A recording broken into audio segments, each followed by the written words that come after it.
অতএব এই ভালো এত ভালো আল্লাহ রাইখা কই যান? ইয়া আইয়ুহাল ইনসানু মা গাররাকা বিরাব্বিকাল কারীম। আমি দয়াময় প্রভু থেকে কোথায় তোমাদের কি নিয়ে গেল উদ্ভ্রান্তির মতো।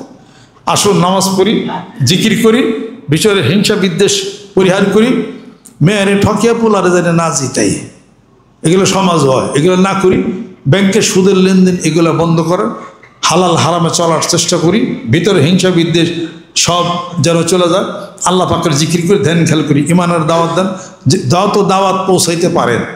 নামাজের দাওয়াত দেন, একরের দাওয়াত দেন, বয়াতের দাওয়াত দেন, ভালো একজন পীরের কাছে বয়াত মুড়ি ধরার দাওয়াত দেন। আর ও না পারে ও আবার কাকরাল যাবে, যাই কাকরাল যাওয়ার ব্যক্তি জীবনের পরিবর্তন আসুক। সে আল্লাহ পাক তাকে হেদায়েতের মধ্যে আল্লাহ পাক রাখুক। সুন্দর সম্প্রীতি নিয়ে বাংলাদেশে আমরা যদি চলি তাহলে পরে ইসলামের ভালো হবে কিনা, সম্প্রীতি ভালো হবে কিনা, নাকি দাবরা দাবরি করবেন? আমি যে কুমিল্লা নোয়াখালী একটা মাহফিল আমি গেছিলাম, বৃষ্টি হয়েছে, মাঠে আর মাহফিল হয় নাই। পরে আবার বড় মসজিদের ভিতরে আবার সবাই মাহফিলের ব্যবস্থা হয়ে গেল।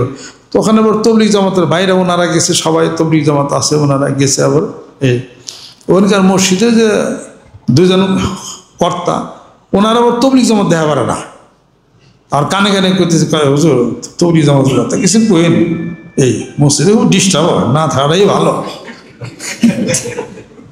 আমিও কতক্ষণ শুনলাম, শুই না আমি তো তবলিগের কথাই তো পক্ষের কথাই কই, আমি কি তার বিরুদ্ধে কিছু কব? পরে সব যারা অনেক মানুষই বৃষ্টিতে এমন হয়েছে, ওনারও ভিতরে আছে। তবলিগ জামাত কেন, কোথায়, কত সাল প্রতিষ্ঠা হলো, কেমনি কি হইলো, বিশ্ববিদ্যালয় চাকরার হবে, ইলেকশন ওনাদের জীবনী টিভান কয়ে এমনভাবে একটা তার প্রতিষ্ঠার কথা আমি বলছি না। বলার পরে ওনারা তবলিগ জামাতের লোক আসলে ওই কোনায়, মানে ওনাকে দাহিয়া বাইরেই করে দিয়েছে একেবারে। আমার বক্তব্যের পরে তারা সব কি না তাকবীর এই কথা ব্যক্তি যারা বিকাশ হবে আর কি। পরে মসজিদে দুজন আসছিল, যারা আমার কইছে হুজুর কইলাম কি আর করলেন নাকি, তাকে পক্ষকেই করে দিছে, কইলাম কি আর করলেন নাকি। আমাদের আয় বুঝবেন না, তারা একটু ভালো ইমানে দাওয়াত দিতে সবারটা কি আছে রে, এই সবারটা কি আছে। কেউ কেউ বিরুদ্ধে ওটা বলবে, মাথা টিভিটা জিকির আজকার করে, আর সবাই কি সবটুক পারে নাকি? যেটুক পারে ভালো সেটুকুর ভালো কথা বলেন। আমার মধ্যে যেটুক খারাপ ওটুক নিয়েন না, আপনি যেটুক বলতেছি কোরআন সুন্নাহর বিধানে ওইটুক মানেন।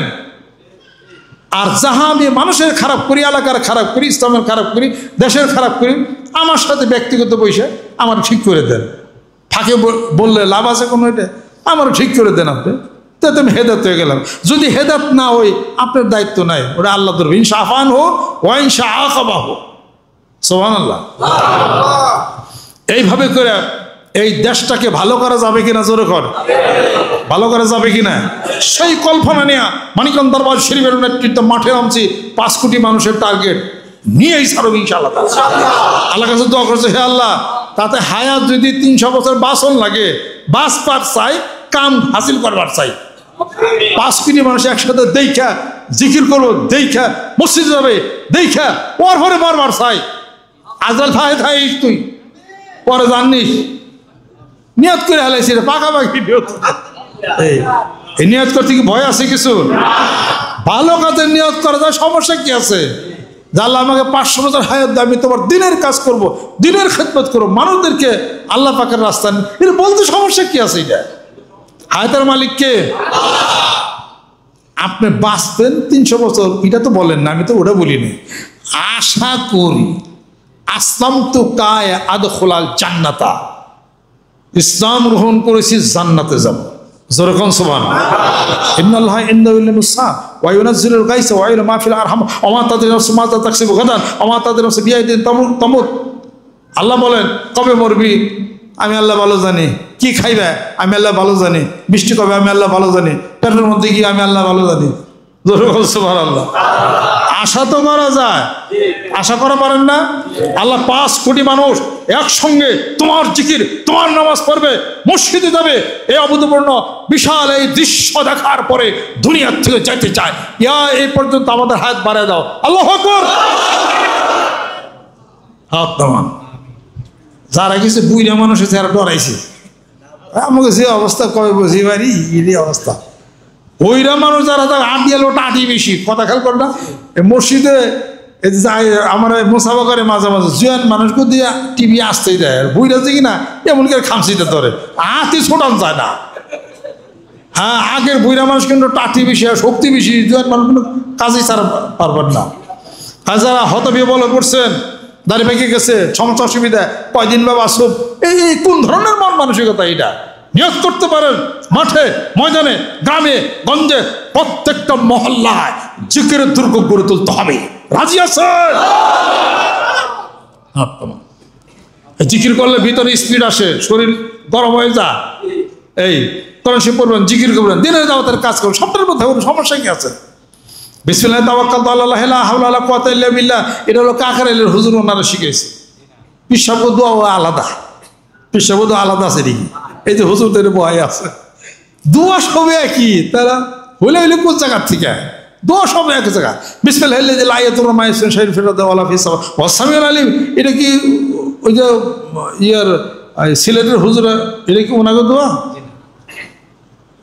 মাসরুন দোয়া আল্লাহ নবী সাল্লাল্লাহু আলাইহি ওয়াসাল্লাম যা বলছে এই যে সাইয়্যিদুল ইস্তিগফার আল্লাহুম্মা আনতা রাব্বি লা ইলাহা ইল্লা আনতা খালাকতানি ওয়া আনা আবদুকা ওয়া আনা আলা আহদিকা ওয়া ওয়া'দিকা মাসতাতa'তু এই সাইয়্যিদুল ইস্তিগফার এটা কি তাবলীগ জামাতের আলাদা না বিশ্বর আলাদা এটা এই বুখারী শরীফের মধ্যে নাসাই শরীফের মধ্যে আছে এটা উঠোগারে কাটতে হবে জোরগণ ঠিক কিনা?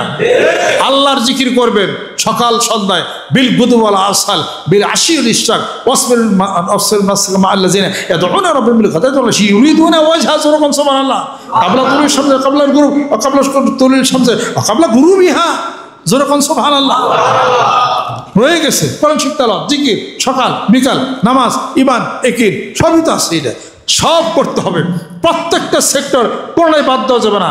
এরপর গরিব মানুষের দান ধ্যান এটা রাজে করবেন জেলবন্দীদেরকে খাওয়াবেন এরপরে যন্ত্রপাতি যা আছে পাড়া প্রতিবেশীদেরকে হাওলাত ছেলে সেগুলো দিবেন এগুলো কাজ এগুলো চালিয়ে দেবেন কোন একটা কাজ বাকি থাকবে না ইনশাআল্লাহ তাআলা নিয়ত করতে পারবেন আল্লাহু আকবার হ্যাঁ তমান ফুলফিল হয়ে যাবে গোটা বাংলার জমিনের বুক আল্লাহর জিকির করবে জুব্বা পরবে মাথায় টুপি দিবে মেসাক রাখবে জায়নামাজ রাখবে এরপরে ইমান এখানে দাওয়াত দিবে এরপরে বায়াত হয় বেরোতে পারছেন না বায়াত হবে সমস্যা কি আছে যত গরু তত বিটা জোরেখন সুবহানাল্লাহ ইনশাআল্লাহ তাআলা এইভাবে করে যদি সারা বাংলাদেশের কাজ যদি ইনশাআল্লাহ করতে পারি তাহলে বিশাল একটা ঘটনা কিন্তু ঘটে যাবে যাইতে কিন্তু পারে ইনশাআল্লাহ তাআলা নিয়ত কিন্তু কইরা আলিছে পাকাপাকি ওই সারবে ইনশাআল্লাহ তাআলা।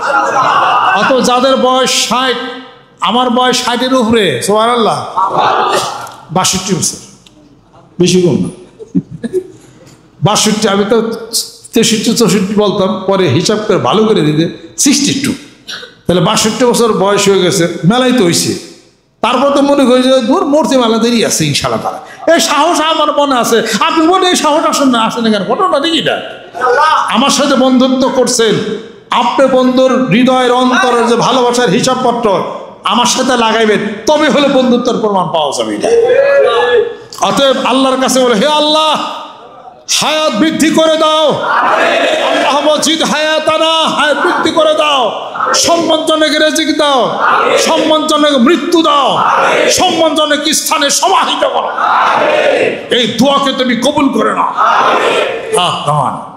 এবার যারা 60-65 বছরের বুড়া যারা আছিলেন সাহস পাইছেন না শুনছে নাকি আমার দাবরানের শুনে সাহস হয়েছে খালি মাঝে মাঝে কইতো আবার সেদিন একজন আপনি যেমন কন না সেদিন রবি না বাইরতে গেলে তারপর ডরিয়া যায় কবে যে মহিলা যায় আমাদের আবার যে থাকার কথা এই অবস্থা আমি হলো জোরে জোরে ঝোঁকে ঝোঁকে কই বুঝেন না আমি কয়ে বাইতে আমি আবার ডরাই কতক্ষণ যে আল্লাহ আমার ধমক দেনি এই তুই এত কি পাইছ দিটা আল্লাহ নবী সব বলে আমার উম্মতের বয়স 60 থেকে 70 এইটা তাহলে আমরা তো 60-70-এর মধ্যে পড়েই গেছি তাই না এটা হলো আমরা মনে করেন যে আল্লাহর কাছে চাই জোর করে আনতেছি আমার আছে আমার খামড়ে দিবেন না কেন এই এরকম একটা জোর করে মনে করেন যে উম্মতে মুহাম্মদের মধ্যে আমি একটা ভেদাল বাজাই দিচ্ছি ভেদাল বাজে গেছি আমি এখন কি করবো না ভেদাল বাজে নাই কমো নাকি ভেদালের কথা ওয়াজ করণে রহমতুল্লাহ যখন ইন্তেকাল করলেন, আল্লাহ নবী ওমরকে ডাকলেন, আলীকে ডাকলেন, এই আমার কাপড় নিয়ে যাও, এটা জামাটা নিয়ে যাও, করণ দোষে পয়সা পাগলা আছে, ওরে দিও আর আমার সালাম দিও, সারা জীবনে তো দেহা আল্লাহ বাজে নেই বেজাল, উনি বেজাল বাজে শিকার বললেন, দেয় বলো হয় না, দেখাও বলো হবে না, কোন ধরনের একটা বেজাল বেজে। এক মহিলা মা বোন বলছেন হযরত মুসা আলাইহিস সালামকে এই আল্লাহ কাছে কোন আমার তো নিঃসন্তান, জিজ্ঞেস করছে, আল্লাহ বললেন মুসা এর কোনো সন্তান লেহা নাই। কিছুদিন পরে যায় দেখা যে হ্যার বাচ্চা কাচ্চা হয়েছে, খেলাধুলা করতেছে, কিরে আল্লাহ হলো সন্তান নাই, এই তুমি এটা পাইলে কনে? ওই পাইছি এক পাগলের খাওয়াইছিলাম তো, ও খিদা লাগছিল, ওই আবার দোয়া করছে, আল্লাহ আবার সন্তান দিছে। মুসা সাহেব গেছে, আল্লাহ আবার তো কইলেন একটা, এটা কেমনের কথা হইলো, কোন পাগলে তারই করলো, এই পাগলে এটা করছে, হ্যাঁ দোয়া হইলো, আপনি বললেন যে সন্তান নাই। মুসা শোনো, আমার মানুষের কলিজা খাবার মন হচ্ছে, একটু মানুষ পুস্তক খেতে মন চাইছে। মুসা সালাম চাকু মাকু নিয়ে প্লেট টেলেট নিয়ে গেছে, কই আল্লাহ মানুষের কলিজা খাবার চাইছে, কেরা দিবে? এক পাগল আইছে, আল্লাহ কলিজা খাইব? হ্যাঁ। পরে এখান থেকে চামড়াটা ই করে সেরা, তারপরে এখান থেকে কাটছে, কাটার পরে নিয়ে গেছে প্লেটে করে, আল্লাহ তোমার এক পাগল একটা কলিজা দিস। আল্লাহ পাক বললেন, মুসা তোমার কাছে কলিজা ছিল না, আমার একটা আশিক সে নিজের জীবনটা দিয়ে আমার কলিজাটা দিয়েছে। ওই ব্যক্তিকে ওই মহিলা মা বোন কিছু খাওয়াইছিল, সে দোয়া করছিল, ওর দোয়া কবুল হয়েছে, ওরে আমি সন্তান দিছি, ওর দোয়া কবুল হবে না, কার দোয়া কবুল হবে? তুমি বললেও তো হবে না, হিসাবপত্র বাঁচছে না বেজাল বাজা ছাড়া আবার কোনটা আছে, মেলা কাদ আদলা রিজদাই হে ফি কবরিন মাহফুরহীন। আপনার ওই যে বহলুল পাগলা বাঁচছে না বেজাল, দেখেন বইয়ের মধ্যে দেখেন, বহলুল পাগলা গেতেছে আর কইতেছে, এই বেশি কিনবো কারা, বেশি কিনবো কারা। বাদশাহ হারুন রশিদ ইসতে বাইরে থেকে, ওই পাগলা কি কও, ভাই বেশি কিনবি নাকি? তাই কিনুম। গলার হার, হীরার মুক্তার হার দিয়ে দিছে, দিয়া কাগজে লেখা বেশ তো কিনে আলাইছে। বাদশাহ সরবার বলতেছে, গলার হার কো? হার দিয়ে বেশ তো কিনা রাখছি। তাই গলার হার দিয়ে বেশ তো কিনা যায়? কার কাছ থেকে কিনছ? কয় যে বহলুল পাগলা। তো ওটা পাগল, ও রাস্তায় ঘুরে, তোর কাছ থেকে তুই বেশ তো কিনছ। খুব রাগারাগি করে ওই দিনে রাত্রিতে আর হয় নাই তার সাথে, রাত্রিতে স্বপ্ন দেখতেছে বাদশাহ হারুন রশিদ, তো কিয়ামত হয়ে গেছে, এখন বিচার কার্য শেষ, ওই জান্নাতে সে যাবে। ব্যারিকেড দিছে ফেরেশতারা, কয় জান্নাত তো তোমার নাই, এই জান্নাত হারুন রশিদের স্ত্রী জুবাইদা তার নামে বুকড হয়ে গেছে, এই জান্নাত বিক্রি হয়ে গেছে। স্বপ্ন দিকে ঘুম ভেঙে গেল, স্ত্রীকে ডাকছে, কি ব্যাপার? আমি তো জান্নাত পাই না, তুমি তো জান্নাত কিনছো, সত্যি তো তুমি কিনে ফেলছো জান্নাত। সেই জুবাইদা, নহরে জুবাইদা, মক্কা শহর দেখে আসছি, এত বিশাল রাস্তা, এখন নহর আছে, ওই সেখানে পানি খাওয়ার সব ব্যবস্থা করে দিয়েছেন, জীবনের সমস্ত পয়সা পয়সা টাকা টাকা দিয়া। সেই জুবাইদা বাঁচছে না বেজাল? কাগজে লাগা বেশ তো বেঁচে কি নয় নাকি? এরকম বহু বেজাল সন্ধ্যা পর্যন্ত পাওয়া যাবে। এই কাজে আমরা যাই কিছু হোক, উম্মত মোহাম্মদই তো বেজাল বাজামি একটা, যেটা থায় কপালে বাজাই বেজাল। এই সবাই নামে যান কাছে। মানুষের জীবন our life has a tale of constant struggle in this spiritual world. এইখানে বিড়ম্বনামূলক জীবনে সময় সংক্ষেপ, কাজে নাইমা যান তাড়াতাড়ি, বেজাল কিন্তু বাঁচবে ইনশাআল্লাহ তাআলা। তবে বসে থাকবেন না, কাম চালিয়ে যান। কয়দিন বাঁচবেন এই চিন্তা আপনার না। মেলায় পাগল আছে, আল্লাহর কাছে দোয়া করতেছে, আল্লাহ বেজাল এটা বাংলাদেশের বাঁচবে ইনশাআল্লাহ। 5 কোটি মানুষের টার্গেট নিয়ে মাঠে নামছি, বসবে কোথায় সে চিন্তা আমার না। কিন্তু জায়গা কিনতেছি, মেলায় টাকা, জায়গা কেনা কয়েক কোটি টাকা, ঋণও কত হয়েছি, পারুন না পারলে পরে মানুষ কই বসবো সে চিন্তা তা আপনার না। জমিনের মালিক কে? আল্লাহ জানেন কোথায় বসবো, অথবা অন্য এক জায়গা যাবে। তা 5 কোটি এক জায়গায় হইতে হবে ইনশাআল্লাহ। সেই নিয়ত নিয়ে মাঠে নামছি। আজকের এই জামানায় উম্মত মুহাম্মদের মধ্যে ভেজাল একটা বাঁচতে পারে, গন্ডগোল একটা বাঁচতে পারে, সেটা আমরা জানি না। নিয়ত করছি, আল্লাহর কাছে চাইছি, মাঠে নামছি, বসে থাকা যাবে না। রাজি আছেন? একটা শব্দ হবে, আল্লাহ আল্লাহ আল্লাহ